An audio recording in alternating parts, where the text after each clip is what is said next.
Hi friends, மாயா சீனு சீரியலை பற்றி தான் நம்ம இந்த வீடியோக்குள்ளே நம்ம பார்க்க போகிறோம். வாங்க நம்ம வீடியோக்குள்ளே போகலாம்.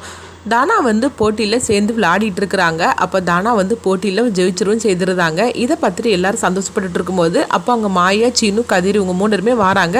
வந்ததுமே என்னாச்சு அப்படின்னு சொல்லி கேட்கும்போது நான் ஜெயிச்சிட்டேன் அப்படிங்கிறாங்க. இதை கேட்டதுமே அவங்க எல்லாருமே சந்தோஷப்பட ஆரம்பிச்சிருந்தாங்க. அப்போ தானா அவங்க கதிரை பார்த்ததுமே கண் கலங்கி ஆள ஆரம்பிச்சிருந்தாங்க.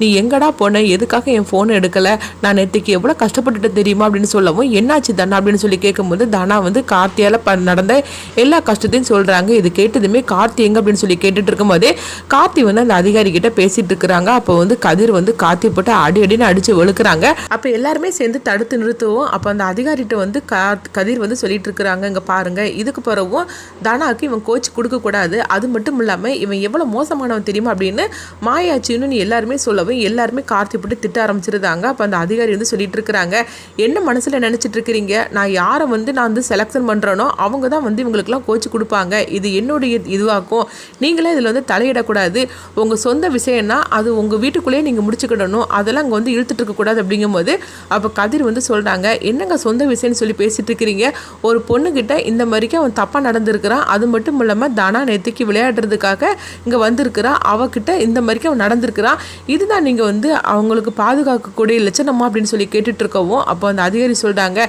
எங்கே பாருங்கள், இப்படிலாம் வாய்க்கு வந்த மாதிரிலாம் பேசி அசிங்கப்படுத்தக்கூடாது அப்படிங்கும்போது இன்னும் தானாவுக்கு இவன் கோச்சு கொடுக்கக்கூடாது அப்படின்னு சொல்லவும் அப்படி உடனே அப்படி கொடுத்தாக்கி அவள் விளையாடவே வரமாட்டா அப்படின்னு கதிர் சொல்லும் போது உடனே அந்த அதிகாரி சொல்கிறாங்க, அப்படிங்களா, அப்போ தானா எங்களுக்கு சைன் போட்டு அக்ரிமெண்ட்டில் சைன் போட்டு கொடுத்துருக்குறா, அவள் எங்கிட்ட கை நீட்டி பணம் வாங்கியிருக்கிறா, அந்த பணத்தை எல்லாத்தையும் உடனடியாக நீங்கள் எங்களுக்கு கொடுங்க, அது மட்டும் இல்லாமல் அதுக்கு அதாவது நான் இதுவும் போட்டிருக்கிறேன், ஃபினால்ட்டியும் போட்டிருக்கிறேன், அதுக்கும் சேர்த்து கூட 1 லட்ச ரூபா வேணும், அது எல்லா ரூபாயும் மொத்தமாக எடுத்து வச்சுக்கிட்டு உங்கள் இஷ்டப்படி நீங்கள் இங்கேருந்து கிளம்பி போயிட்டே இருக்கலாம் அப்படிங்கவும் இது கிட்டதுமே கதிர் அதிர்ச்சி அடைகிறாங்க. இப்போ தானா கிட்ட கேட்குறாங்க, நீ பணம் வாங்கினியான்னு சொல்லி கேட்கும்போது ஆமாம் பணம் வாங்கினேன் அப்படிங்கிறாங்க. எதுக்காக வாங்கினேன் அப்படிங்கும்போது உன்னுடைய பிஸ்னஸ்க்காக தான் நான் வாங்கினேன், வேறு வழி தெரியாமல் தான் நான் இவங்ககிட்ட கை நீட்டி நான் பணம் வாங்கினேன், அக்ரிமெண்ட்டில் சைன் போட்டு அப்படிங்கவோ இது கிட்டதுமே கதிர் அதிர்ச்சி அடைகிறாங்க. அடுத்து அந்த அதிகாரி சொல்கிறாங்க, நீ அதாவது கார்த்தி தான் கோச் கொடுப்பாரு, அப்படி உனக்கு இஷ்டம் இல்லைன்னா உடனடியாக பணத்தை வச்சுட்டு நீங்கள் கிளம்பி போயிட்டே இருக்கலாம் அப்படின்னு சொல்லவும் இதுக்காக உனக்கு ஒரு நாள் டைம் கொடுக்குற அப்படின்றதாங்க.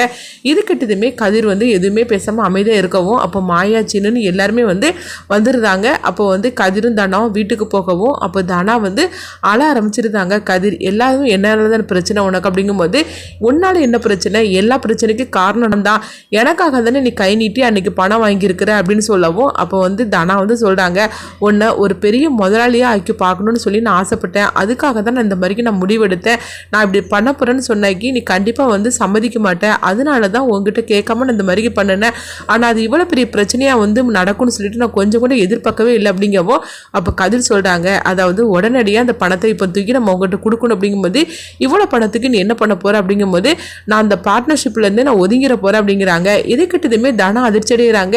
என்ன கதிர்னு சொல்லிட்டு இருக்கிற அப்படிங்கும்போது ஆமாம் நான் வழக்கம் போல் நான் அவங்கக்கிட்ட நான் வேலைக்கு சேர்ந்துருந்தேன், இந்த பார்ட்னர்ஷிப்லேருந்து நான் ஒதுங்கிட்டோம்னா அவங்க நம்மளுக்கு பணம் கொடுத்துருவாங்க, அந்த பணத்தை நான் அவர்கிட்ட கொடுத்துருது அப்படிங்கவோ இது கேட்டதுமே தானா அதிர்ச்சி அடைகிறாங்க.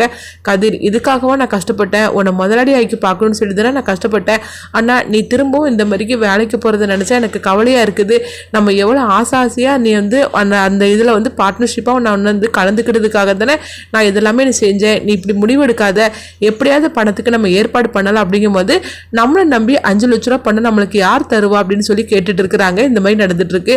அடுத்து இங்கே பார்த்தோம்னா மகாலிங்கத்தை தான் காட்டுறாங்க.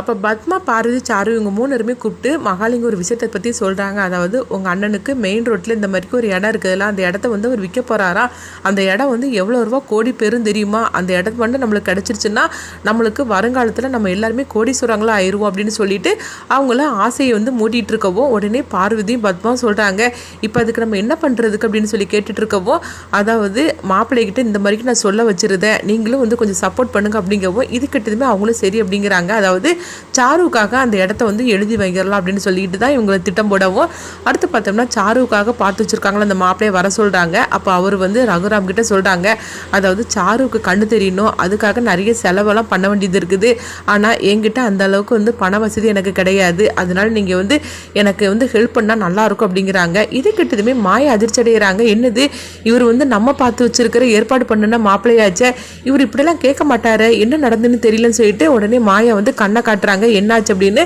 உடனே அவரும் வந்து கஞ்சாடையாக சொல்கிறாரு இது எல்லாத்துக்கும் காரணம் மகாலிங்கம் தான் அப்படின்னு. அப்போ வந்து மாயா வந்து புரிஞ்சுக்கிட்டுதாங்க. அப்போ சிவாவும் மணியும் சொல்கிறாங்க, இங்கே பாருங்கள் எங்கள் அண்ணனுக்கு தான் வரதட்சணை கொடுக்குறதும் பிடிக்காது வாங்குறதும் பிடிக்காதுன்னு உங்களுக்கு தெரியும்ல, அப்படி இருக்கும்போது நீங்கள் எதுக்காக இந்த மாதிரிக்கெலாம் பண உதவி கேட்குறீங்க அப்படிங்கவும்.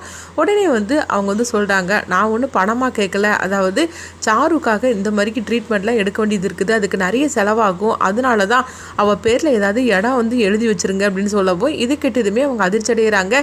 என்ன பேசிகிட்டு இருக்கிறீங்க, அதாவது எங்கள் அண்ணன் வந்து உங்களுக்கு இடம் எழுதி வச்சுக்கணுமா, இதெல்லாம் சரிப்பட்டு வராது அப்படின்னு சொல்லவும். உடனே வந்து பத்மா வந்து சொல்லிட்டு இருக்கிறாங்க, ஆமாண்ணா அதாவது இவர் கேட்கறதெல்லாம் சரிப்பட்டு வராது அப்படின்னு ரொம்ப நல்லவங்களும் பேசிகிட்டு இருக்கவும். அப்போ மகாலிங்கமும் சொல்கிறாங்க, ஆமாம் என் பொண்ணுக்கு கல்யாணமே ஆகாட்டாலும் பிரச்சனை இல்லை, இந்த மாப்பிள்ளை நம்மளுக்கு தேவை கிடையாது அப்படின்னு சொல்லவும். அப்போ பத்மா சொல்கிறாங்க, ஏற்கனவே சாருவுக்கு கண்ணு தெரியாது, அதனால யாருமே கல்யாணம் பண்ண அவளை வரமாட்டாங்க, ஏதோ இந்த ஒரு மாப்பிள்ளை தான் அவளை கல்யாணம் பண்ணிக்கிறதுக்காக சம்மதம் சொன்னார், ஆனால் அவரும் இப்போ இடமெல்லாம் எழுதி கேட்குறாரு, அது எப்படி முடியும் அப்படின்னு சொல்லிக்கிட்டு ரகுராமுக்கு சப்போர்ட் பண்ணுற மாதிரிக்கே அவங்க வந்து பத்மா பார்வதி எல்லாருமே வந்து நடிச்சிட்டு இருக்கவும். அப்போ ரகுராம் வந்து சொல்கிறாங்க, இல்லை அவர் கேட்குறதுல எந்த தப்பும் கிடையாது, ஏன்னா இவரை விட்டாக்கி சாருவை கல்யாணம் பண்ணுறதுக்கு யாரும் வரமாட்டாங்க, ஏன்னா சாருவுக்கு கண்ணு தெரியாதனால, அதனால சாருவுக்காக நான் வந்து அவளுக்கு இடத்த எழுதி வைக்கிறதுக்கு நான் சம்மதிக்கிறேன் அப்படின்னு சொல்லவும். உடனே பார்த்தோம்னா மகாலிங்க வந்து ஒரு இடம் சொன்னாங்களா, அந்த இடத்த தான் சாருவுக்காக பார்த்து வச்சுருக்காங்களா அந்த மாப்பிள்ளை வந்து கேட்குறாங்க.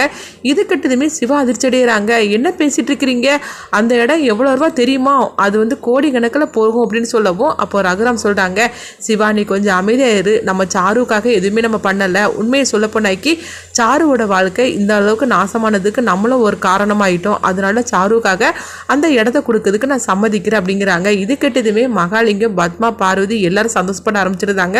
எப்படியோ நம்ம விரிச்ச வலையில் அண்ணன் விழுந்துட்டாரு அப்படின்னு சொல்லிக்கிட்டு பத்மா சந்தோஷப்படுறாங்க. அடுத்து பார்த்தோம்னா மாயா வந்து அதிர்ச்சி அடைகிறாங்க, ஐயோ பெரியப்பா என்ன திடீர்னு இந்த மாதிரிக்கு கொடுக்கறதுக்கு சம்மதம் சொல்லிட்டாரு, இப்போ என்ன பண்ணுறதுக்கு தெரியலையே, இந்த மகாலிங்கம் இந்த மாதிரிக்கு திட்டம் போட்டு பண்ணுவான்னு கொஞ்சம் கூட எதிர்பார்க்கல அப்படின்னு சொல்லி நினைக்கவோ.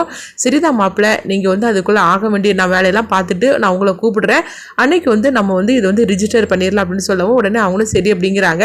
அடுத்து பார்த்தோம்னா வந்து மாயா வந்து அந்த மாப்பிள்ளையை வந்து அவங்க சந்திக்கிறாங்க.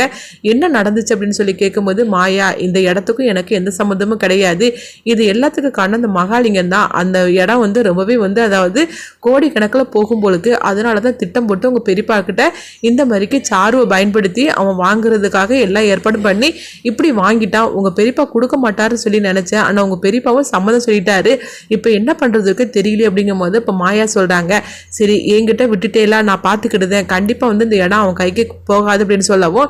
நீ என்ன பண்ணாலும் சரிதான், நான் உனக்காக நான் சப்போர்ட் பண்ணுவேன் அப்படின்னு சொல்லிட்டு அந்த மாப்பிள்ளையை அங்கேருந்து கிளம்பி போகிறாங்க. அடுத்து இங்கே பார்த்தோம்னா வந்து தனா ஒரு விஷயத்தை தான் வந்து தெரிய வருது. அப்போ வந்து மாயா வந்து ஜானகிட்ட சொல்கிறாங்க, இப்படிலாம் பிரச்சனை நடந்துருச்சு அப்படின்னு சொல்லவும். இது கிட்டதுமே வந்து ஜானகி அதிர்ச்சி அடைகிறாங்க, ஐயோ இப்போ பணத்துக்காக தனா என்ன பண்ண போறாளோ தெரியலையே, அப்படி மட்டும் இந்த பணத்தை கொடுத்து செட்டில் பண்ணலன்னா அதுக்கப்புறமா அந்த அதிகாரி வந்து தனாவை போட்டு ரொம்பவே டார்ச்சர் பண்ண ஆரம்பிச்சிருவான், இது எல்லாம் அந்த கார்த்தியோட வேலையாக தான் இருக்கும் அப்படின்னு சொல்லவும். ஆமானா அவங்களும் சொல்கிறாங்க. அடுத்து பார்த்தோம்னா ஜானகி வந்து ரகுராம் கிட்ட இந்த விஷயத்தை பற்றி சொல்லவும் ரகுராம் வந்து தனாவுக்காக பணம் கொடுக்கறதுக்கு முன் வராங்க. ஆனால் தனாவுக்கு இந்த விஷயம் தெரிய வரும்போது, என் புருஷனையே நீங்கள் வந்து ஏற்றுக்க மாட்டேங்கிறீங்க, அப்படி இருக்கும்போது உங்கள் பணம் எனக்கு தேவை கிடையாது அப்படின்னு சொல்லுதாங்க. இது கிட்டதுமே ரகுராம் எல்லாரும் அதிர்ச்சி அடைகிறாங்க. அடுத்து என்ன நடக்க போகுதுன்னு சொல்லி வெயிட் பண்ணி பார்க்கலாம்.